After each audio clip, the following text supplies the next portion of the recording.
আমাদের মনে অনেক সময় একটা প্রশ্ন জাগে যে যারা ধর্মের পথে চলে, সৎ কর্ম করে, তারা কেন বেশি দুঃখ পায়, তাদের জীবনেই কেন বেশি সমস্যা আসে। আবার অনেক সময় দেখা যায় যে ভগবানকে ডেকেও কোনো ফল পাওয়া যায় না, অথচ যারা পাপ করছে, দিনের পর দিন অন্যায় করে যাচ্ছে, তারা ভালো ফল পাচ্ছে এবং বহাল তবিয়তে ঘুরে বেড়াচ্ছে। এটা কেন? তাহলে পুরোটাই কি ভাগ্যের ফল? কর্মফল কি মানুষ ভোগ করে না? পাপীরা তাদের কৃতকর্মের ফল ভোগ করবে না, তারা সাজা পাবে না? অনেকে বলেন যে কর্মের থেকে ভাগ্য বড়, তাই যা ভাগ্যে লেখা আছে সেটাই হয়। আবার অনেকেই মনে করেন যে কর্ম হচ্ছে সবচেয়ে বড় এবং শ্রেষ্ঠ। এবার প্রশ্ন হলো, তাহলে কোনটা ঠিক? আজ আমরা এই সমস্ত প্রশ্নের উত্তর জানবো এই ভিডিওর মাধ্যমে। তাই ভিডিওটা খুব গুরুত্বপূর্ণ হতে চলেছে, মন দিয়ে শেষ পর্যন্ত দেখুন। এই বিষয়ে ভগবত গীতায় খুব স্পষ্টভাবে বলা হয়েছে। এই বিষয়টি বোঝার আগে আপনাদের একটি ছোট্ট গল্প বলবো। এই গল্পটা থেকে আপনাদের প্রশ্নের উত্তরগুলো সঠিকভাবে পাবেন এবং গল্পের শেষে ভগবান বিষ্ণু ও নারদ মুনির কিছু গুরুত্বপূর্ণ কথোপকথন আপনাদেরকে বিষয়টা আরো পরিষ্কার করে দেবে। তাহলে চলুন শুরু করা যাক। অনেক আগের ঘটনা। এক বিশাল বড় জঙ্গলের দুই দিকে দুই দেশের রাজার আলাদা আলাদা রাজ্য ছিল, আর সেই জঙ্গলের মধ্যে এক সাধু বসবাস করতেন, যার কিনা ভক্ত সেই দুই দেশের রাজাই ছিলেন। ঘটনাচক্রে সেই দুই রাজ্যের একটা মাত্র জলমাঠ ছিল, আর সেই জলমাঠটি হলো জঙ্গলের মাঝখান দিয়ে বয়ে চলা একটি নদী, যা নিয়েই তৈরি হচ্ছিল সমস্যা। ধীরে ধীরে সমস্যা এতটাই জটিল হয়ে যায় যে দুই রাজা একে অপরের সাথে যুদ্ধ করার সিদ্ধান্ত নিলেন। কিন্তু যুদ্ধ করার আগে দুই রাজাই ঠিক করলেন যে তারা সেই সাধুর আশীর্বাদ নিয়ে আসবেন। এরপর পরের দিন সকালে প্রথম রাজা সাধুর কাছে আসলেন আশীর্বাদ নিতে, এবং সে সেই সাধুকে জিজ্ঞাসা করলেন, গুরুদেব, এই যুদ্ধের ফলাফল কি হবে? সাধু তৎক্ষণাৎ উত্তর দিলেন, এই যুদ্ধে তোমার জয়ের আশা একদমই করা উচিত নয়, তুমি হারতে চলেছ। সাধুর এই কথা শুনে প্রথম রাজা খুব হতাশ হলেন এবং সে সেখান থেকে চলে গেল।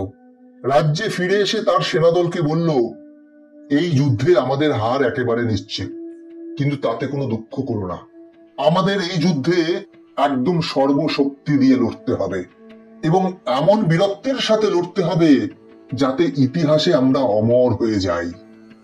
কিছু সময় পরে সাধুর কাছে এবার দ্বিতীয় রাজা এসে উপস্থিত হলো এবং সেও তাকে প্রথম রাজার মতোই একই প্রশ্ন করল। সাধু এবার তাকে বললেন, এই যুদ্ধে তুমি জিতবে, তোমাকে কেউ হারাতে পারবে না, ভাগ্য তোমার সহায় আছে। ব্যাস, সাধুর মুখ থেকে এই কথা শুনে রাজার কোনো কিছু বিচার না করেই সাধুকে প্রণাম করে নিজের রাজ্যে ফিরে গেল এবং তার সেনাদলকে বলল, কোনো চিন্তা করো না, তোমরা নিশ্চিন্তে লড়ো, কারণ এই যুদ্ধে আমরাই জিতব, কারণ ভাগ্য আমাদের সহায় আছে। রাজার মুখ থেকে এই কথা শুনে রাজার সৈন্যদল এতটাই আনন্দিত হয়ে পড়ল যে তারা আর যুদ্ধের জন্য ভালোভাবে অনুশীলনই করল না এবং যুদ্ধের প্রস্তুতি তেমন নিলই না। পরের দিন ভোরবেলা যখন যুদ্ধ শুরু হলো, তখন প্রথম রাজার সৈন্যরা এটা ভেবে লড়ছিল যে যা কিছু হয়ে যাক, আজ তারা পরাক্রমের সাথে লড়বে, তাদের কপালে হারই লেখা থাকুক না কেন। অন্যদিকে দ্বিতীয় রাজার সেনারা ভাবলো এই যুদ্ধে তারা যেভাবেই হোক জিতে যাবে, এই কথা ভেবেই সেখানে লড়ছিল এবং তারা শত্রুপক্ষকে খুব হালকাভাবে নেওয়া শুরু করে দিয়েছিল। এর ফলস্বরূপ দ্বিতীয় রাজার সব সেনা দেখতে দেখতে ছত্রভঙ্গ হয়ে গেল, আর অবশেষে তারা সেই যুদ্ধে হেরে গেল। এরপর যুদ্ধ শেষে সেই সাধু সেখানে এসে উপস্থিত হলো। তাকে দেখে দুই রাজাই তার কাছে এসে একই প্রশ্ন করল, এটা কি করে সম্ভব? আমার ভাগ্য কি করে পরিবর্তন হয়ে গেল? দুজনের মুখ থেকে একই প্রশ্ন শুনে সাধু একটু হাসলেন এবং তারপর বললেন, ভাগ্য কখনোই তোমাদের পরিবর্তিত হয়নি, সেটা তার জায়গায় স্থির ছিল, কিন্তু তোমরাই শেষ পর্যন্ত বদলে গেলে। যখনই আমার মুখ থেকে তোমরা বিপরীত ধর্মী কথা শুনলে, তখনই তোমাদের স্বভাব পাল্টে গেল। একজন হারবে শুনে সারাক্ষণ পরিশ্রম করলে, নিজেকে আরো পরিণত করলে সব শক্তি দিয়ে যুদ্ধে লড়ার জন্য, আর অন্যজন জিতবে শুনে পরিশ্রম করাই ছেড়ে দিল আর আনন্দের সাথে তার সময়কে নষ্ট করতে থাকলো।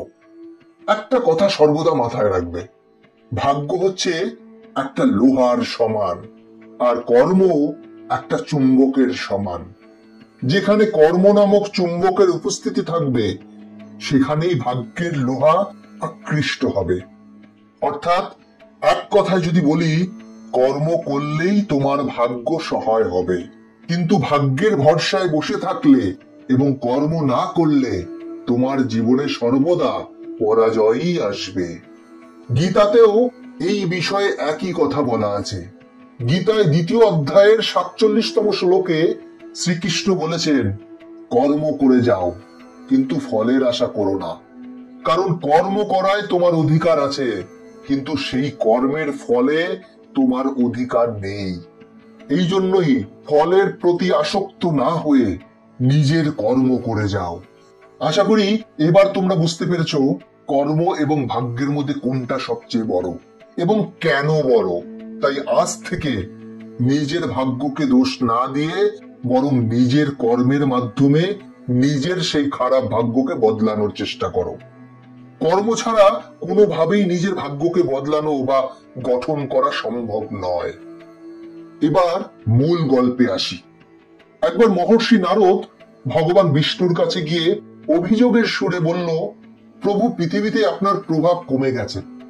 ধর্মের পথে চলা লোকেরা কোনো ভালো ফল পাচ্ছে না, অথচ যারা পাপ করছে তারা ভালো ফল পাচ্ছে। তখন ভগবান শ্রীবিষ্ণু বললেন, তুমি যেটা ভাবছো সেটা ঠিক নয়। যা হচ্ছে সব নিয়তির মোতাবেকই হচ্ছে। কিন্তু নারদ মুনি এই কথা মানতে পারলেন না। তখন ভগবান বললেন, তুমি কি এমন ঘটনা দেখেছো যার জন্য তুমি আমার কথা মানতে পারছো না? তখন নারদ মুনি বললেন, আমি এক জঙ্গল দিয়ে যাচ্ছিলাম, সেখানে দেখলাম একটি গাভী গর্তের মধ্যে আটকে পড়েছে। তাকে বাঁচানোর মতো কেউ ছিল না। তখনই একটি চোর সেখান দিয়ে যাচ্ছিল। গাভীটিকে গর্তে পড়ে থাকা অবস্থায় দেখেও সে দাঁড়ায়নি, উল্টে গাভীটির উপর পা রেখে সে পথ অতিক্রম করে চলে গেছে। কিছু দূর যাওয়ার পর সেই চোরটি সোনার অলংকার ভর্তি একটি থলে পেল, আর তার কিছুক্ষণ পর সেখান দিয়ে একজন বৃদ্ধ সাধু যাচ্ছিল। সেই সাধুটি গাভীটিকে বাঁচানোর চেষ্টা করতে থাকে। সারা শরীরের জোর দিয়ে অবশেষে গাভীটিকে উপরে তুলতে সক্ষম হয়। কিন্তু আমি দেখলাম সেই সাধু কিছু দূর যাওয়ার পর একটি গর্তের মধ্যে পড়ে গিয়ে প্রাণ ত্যাগ করে। তাহলে ভগবান আপনিই বলুন, এটা কোন ধরনের ন্যায় হলো? তখন শ্রী বিষ্ণু একটু হাসলেন এবং বললেন, হে নারদ, এটাই ঠিক হয়েছে। যে চোরটি গাভীটির উপর পা রেখে গিয়েছিল সে তার পাপের কারণে কেবল কিছু সোনার মোহর পেল, যেটা অস্থায়ী।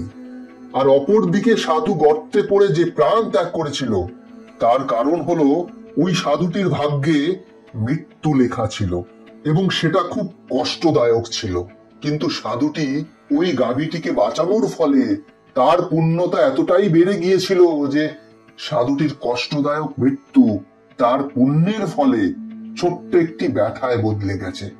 তাই হে নারদ, মানুষের কর্মেই তার ভাগ্য নির্ধারিত হয়, ভাগ্যের দ্বারা কর্ম নয়। তাই ভালো কর্ম করো, খারাপ কর্ম নয়। তোমাদের যদি এই ভিডিওটা ভালো লাগে থাকে তাহলে অবশ্যই একটা লাইক করে দাও, আর এইরকম ভিডিও পেতে গেলে আমাদের সাথে থাকো।